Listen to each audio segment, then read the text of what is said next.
Hey everyone, welcome back to Kubrick Corner with me, Sean Wilson. So, something a bit different this time around. This idea has been on my mind for a while. What I'm going to do on this channel is introduce occasional retrospective reviews of movies that I find significant because I'm aware that I exclusively focus on new releases and there is just as much treasure to be unearthed from a critical perspective in terms of delving into the archive, so to speak, and looking at old classic movies. I'm going to begin this on-off series with Jonathan Glazer's Under the Skin, which I consider a masterpiece and one of the best films of the last 30 years. It's a movie that divides people. I personally think it's an extraordinary experience. And the reason why I settled on this was because I was thinking, I read an article online which was trying to pinpoint what the best year for movies was, and there were lots and lots of very great suggestions. You think of,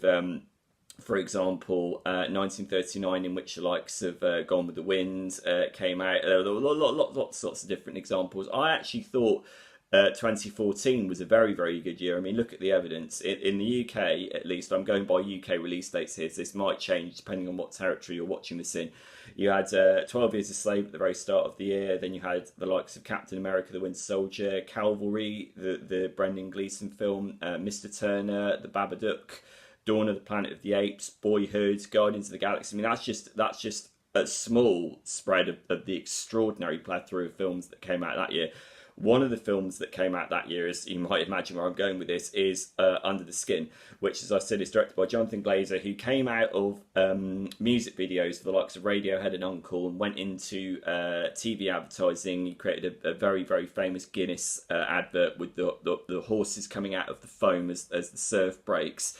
Very, very famous advert. And then he moved into feature filmmaking with Sexy Beast with Ray Winston and Ben Kingsley, which is arguably one of the best British gangster movies ever made. Extraordinary career-redefining performance from Ben Kingsley in that. Then he made Birth with Nicole Kidman, which was much more divisive. And actually, that probably deserves something of a reappraisal. I might actually go back and revisit that movie. But now I'm talking about his third feature film, Under the Skin. And it is quite extraordinary to think that Jonathan Glazer has only made 3 feature films to date. As I understand it, I think he's currently working on a movie about the Holocaust, which sounds very interesting and provocative. But to make such a seismic impact with just 3 movies and to traverse 3 wildly different genres within each of those 3 projects shows what an extraordinary filmmaker he is. I think Under the Skin is the finest of the 3 films, which is no mean feat, frankly. It's very, very loosely adapted, or more accurately distilled from the novel by Michel Faber, and it is an incredibly impressionistic, strange, dreamy, atmospheric, nightmarish, disturbing movie that kind of casts notions of logical narrative to one side by intention, in order to basically, this is a movie that you is fed into you intravenously. This is not a movie that unfolds as a strict ABC bang bang bang narrative. This is a movie that washes over you in this kind of logical, elliptical nightmare. But out of that comes an emotional narrative. What you get is, this is a movie that shows, it doesn't tell, and in that sense, this movie owes a lot more to classic 1970s sci-fi cinema. You think of like The Man Who Fell to Earth by the late Nick Rogue, starring the late David Bowie. This owes a lot to that film in particular, but also a lot to the sci-fi cinema at that time, where this is not a movie that dwells in exposition. There is very little exposition in this film. It is all about the impact of the visuals and the impact of the physical performance, in this case by Scarlett Johansson, and what does that communicate to you. And what it does communicate is an absolutely extraordinary story of what it's like to look at human existence through the eyes of an extraterrestrial. And the movie does this with eerie, really unsettling authenticity. So the bare bones of the plot, such as it exists, is that Scarlett Johansson is an alien in human form who has come to Scotland, Glasgow specifically, to hunt down men, whom she then harvests in the most peculiar and surreal manner possible. That is kind of the crux of Michel Faber's novel, but whereas the novel was actually a satire on consumption and meat and veganism to some extent, and actually unfolded much more as a straightforward narrative. The book is brilliant, incidentally. The movie sort of discards a lot of the aspects of the novel and really just it gets at that very, very core central idea, but it dresses it up with these extraordinary diverse visual styles. So on the one hand, what you have is Scarlett Johansson going incognito in a van in these what were basically candid camera sequences, picking up men who are actual, like, real men that she picks up. They have no idea that it's Scarlett Johansson in disguise, so their reactions are entirely real. And then it goes back to her, and we realise that she is about to use them for some kind of nefarious purpose. And then there was clearance involved in terms of, you know, getting their permission to be in the movie because they're not acting. And what you get is the raw, eerie authenticity of those sequences counteracted with these astonishing special effects sequences done on a very, very low budget, in which the harvesting sequences actually occur, in which the men are seduced and lured into this almost like inky pool of oil where their organs are seemingly harvested. I say seemingly because everything in this film has a double meaning. Nothing plays out in a straightforward manner. And Scarlett Johansson's central performance in this film is absolutely astonishing. The way that she very subtly conveys the idea of a dawning sense of consciousness. She starts off as an alien creature who is utterly bewildered by what she looks. Well, she's not bewildered at first. She's actually detached from what she looks at. She doesn't have any connection to the people walking around Sauchiehole Street, walking in and out of shopping centres. There's one point where she falls over on a pavement and she appears to be quite bemused by the compassion that people show. Apparently that scene was done several times with several different results. But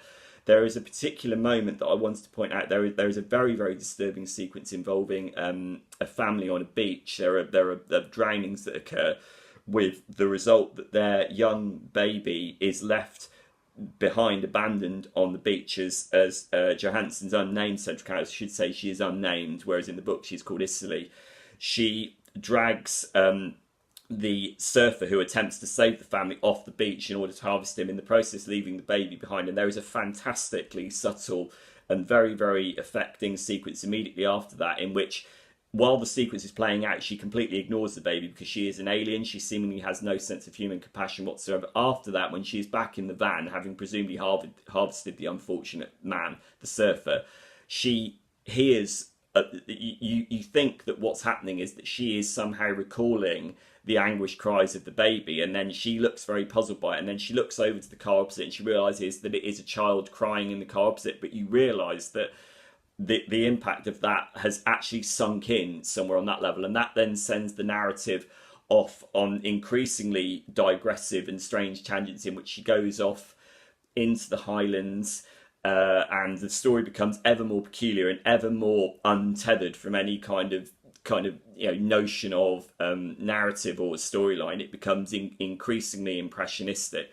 And Johansson's performance is phenomenal. I think it's the best performance that she's ever done. I mean, there is also a very, very sort of subtle strain of dark humour. There is a meta-narrative going on within the movie, which is that what if Scarlett Johansson, the Hollywood A-list goddess, for want of a better word, went incognito among normal people? And that provides its own kind of meta-narrative. It's about, will Scarlett Johansson's celebrity status somehow become exposed amidst the shopping centres and streets and very, Celtic supporters populating Glasgow? That is very much there. That is a kind of sly sort of sub-commentary going on underneath the movie. It's all beautifully brought together by Jonathan Glazer. I mean, the last thing I should mention is the score by Mika Levy. This has been the subject of much praise, unsurprisingly so, since the movie was released. It hums, it buzzes, it's got these shrieking Penderecki style scratchy strings that grind away at the nerves, which very, very occasionally give way to these extraordinary sort of surging, burgeoning, like quasi-romantic electronic passages. There is a track called Love that accompanies an attempted love-making sequence later on, which doesn't play out, Scarlett Johansson's character being an alien, of course. And you've got this extraordinary, rapturous musical expression from Mika Levy that is all the more powerful because the rest of the score is so dark and doesn't dwell in any kind of sort of melodic, romantic idiom.